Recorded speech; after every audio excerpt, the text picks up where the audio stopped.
से। वो प्रत्याशी भी ऐसा नहीं है कि पहले से तय प्रत्याशी था, वो एक वैकल्पिक प्रत्याशी के तौर पर भाजपा ने उन्हें वहां उतारा है। हाँ। ये स्थिति कांग्रेस के लिए भी है वहां पे कि उनका वैकल्पिक प्रत्याशी ही है, जो चाहते थे या जिसके लिए तैयारी थी वो नहीं है। तो इसलिए भाजपा के लिए भी वो उतना ही कठिन है वो चुनाव जितना कांग्रेस के लिए रहा है। तो अगर वहां पर ये बात होती है कि विकास की बातें हुई हैं और भाजपा ने बहुत सारा विकास किया है, तो मेरा ये नजरिया है कि विकास तो एक सतत प्रक्रिया है, ऑनगोइंग प्रोसेस है। कोई भी सरकार रहे या कोई भी विधायक सांसद रहे, उसे वो करना ही होता है और वो क्षेत्र की डिमांड तो होती ही है, वो बदलते वक्त के साथ भी वो जरूरी होता है। तो विकास एक सतत चलने वाली प्रक्रिया है।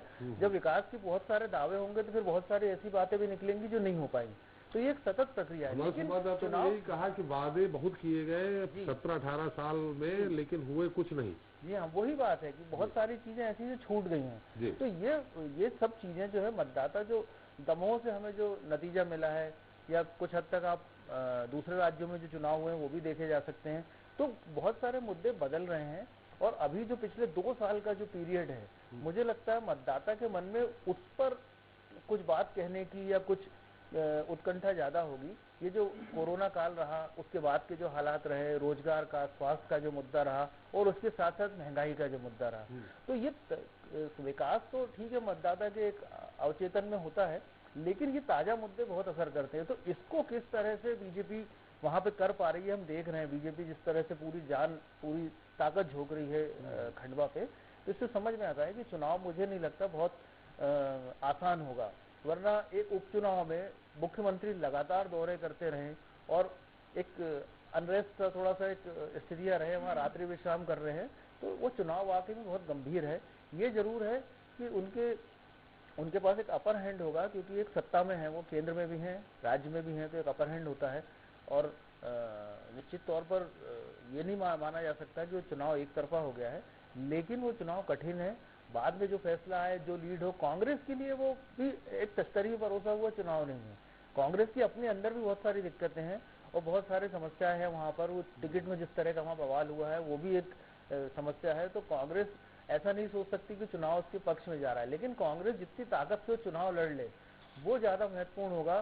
पिछले चुनाव के अंतर जितना पार्ट ले वो ज्यादा महत्वपूर्ण होगा, ताकि वो आगे अपना कोई चीज खंडवा को लेकर मेरा ये है कि वो चुनाव आसान नहीं है अभी तक। है हमारे साथ मनीष बाड़ी है, जोबट का हाल जान लेते हैं। मनीष, मेरी आवाज आ रही? जी सर। मनीष, जोबट में अब क्या स्थिति है? जिस तरह से सुलोचना जी को बीजेपी ने अपनी तरफ लाए थे, आयात किया था, विरोध भी हुआ था शुरू में। वहां के बीजेपी के युवा मोर्चा के जो अध्यक्ष हैं वो उन्होंने काफी विरोध किया था, कई कार्यकर्ताओं ने विरोध किया था। दूसरी तरफ कांग्रेस ने अपने पुराने प्रत्याशी को मैदान में उतारा है। क्या स्थिति बन रही है? और अब तो कलावती भूरिया के जो भतीजे मैदान में थे वो मान गए हैं, और जैस जो है वो जैस किसका समर्थन कर रही है? देखिए सर, विधानसभा उपचुनाव को लेकर पार्टियों की तैयारियां तेज हो गई है और आज प्रदेश अध्यक्ष बी डी शर्मा जी का जोबट में प्रेस कॉन्फ्रेंस थी और उन्होंने एक बड़ा दावा किया है कि हम जोबट प्रतिकूल रहेगा और खंडवा लोकसभा भारी बहुमत से जीत रहे हैं।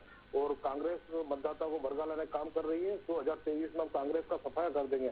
वही कल कमलनाथ जी का जोबट उदयगढ़ का दौरा था, तो उन्होंने कहा था कि भारतीय जनता पार्टी धन बल के आधार पर चुनाव जीतना चाहती है और मतदाता अब जान चुके हैं। तो महंगाई ने कमर तोड़ दी है और अब इस महंगाई में जो कमर तोड़ी, ये नेताओं ने क्या बयान दिया उस पर हम नहीं जाना चाहते। आपकी अपनी रिपोर्ट्स क्या है?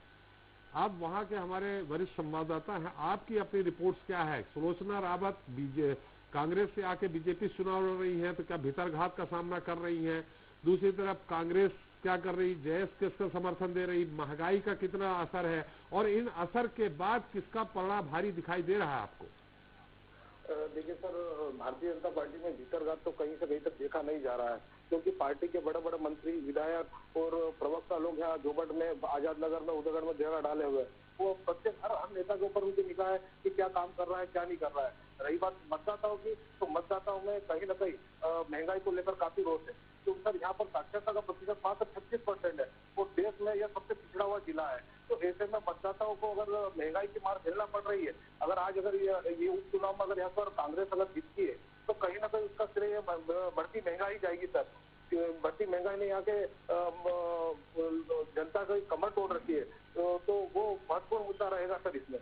नहीं मनीष, हम बिल्कुल महंगाई का मुद्दा है। थोड़ा सा मैं ये जानना चाहूँ, कोरोना के समय पे जो वहां भी कोरोना आया था, जो ऑक्सीजन सिलेंडर से लेके अन्य जो मेडिसिन है नहीं मिल पा रहे थे, लोग बेड नहीं मिल पा रहे थे, उससे भी कोई नाराजगी है कि वहाँ इस तरह कोरोना का कोई असर नहीं है? देखिए सर, कोरोना काल में जो स्वास्थ्य सुविधाएं थी वो तो बहुत लचर व्यवस्था में थी। कई लोगों ने अपने परिवार के लोगों को खोया है, उसका आक्रोश तो है ही है।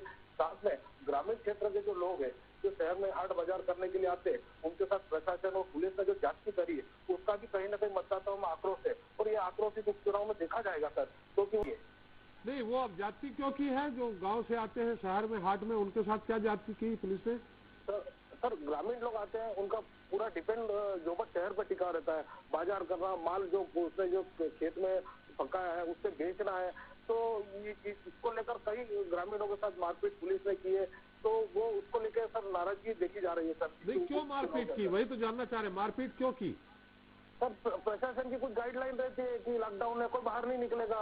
अब वो ग्रामीणों के पास कोई ऐसा समय या शेड्यूल ग्रामीणों तक नहीं पहुंच पाता था, और बाजार हाट करने के लिए आ जाते थे गलती से, कोई चोरी छुपे रास्ते से आते थे, बड़े बड़े बैरिकेड प्रशासन द्वारा चौराहे पे लगा दिए गए थे। लेकिन जो खुफिया जो रास्ते रहते हैं, उन रास्तों से कभी अगर कोई अंदर आ भी जाता था तो प्रशासन ने उनके साथ काफी सख्ती करी सर।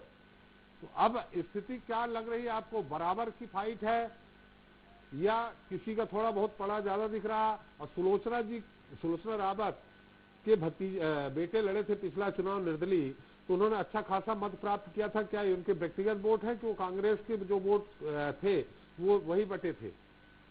नहीं सर, इसमें जो सुलोचना रावत के जो लड़के विशाल रावत जो निर्दलीय लड़े थे, कहीं ना कहीं उनके व्यक्तिगत वोट थे, और भारतीय जनता पार्टी ने इन्हीं वोटों के आधार पर ही उन्हें पार्टी में शामिल करा है और उन्हें टिकट भी दिया गया है। तो पलड़ा किसका भारी दिख रहा है या बराबर है? नहीं सर, यहाँ पर कांटे की टक्कर है, और ज्यादा नहीं 2-3-4 हजार वोटों से हार जीत हो सकती है सर जोबट विधानसभा। महंगाई मुद्दा है? महंगाई बड़ा मुद्दा है सर, बड़ा मुद्दा है। अगर यहाँ पर अगर भारतीय जनता पार्टी को हार का सामना करना पड़ता है तो ये कहीं ना कहीं महंगाई रहेगी, क्योंकि कई मतदाता महंगाई को लेकर नाराज है, लेकिन भारतीय जनता पार्टी के जो बड़े नेता है वो उन्हें समझा रहे हैं कि सीएम की योजना, शिवराज सिंह चौहान की योजना, नरेंद्र मोदी की योजना बता रहे हैं, लेकिन महंगाई को लेकर भी कहीं कहीं आक्रोश देखा जा रहा है। चलिए, ये महंगाई सिर्फ पेट्रोल डीजल और गैस की है कि बाकी ये तेल है, अन्य सामान है, जनरल स्टोर के जो लोगों के रोजमर्रा के जीवन में उपयोग आते हैं, वो भी महंगाई, उसका भी वहाँ भी असर है? देखिए सर, खाद्य तेल जो है एक तो बड़ा मुद्दा वो है।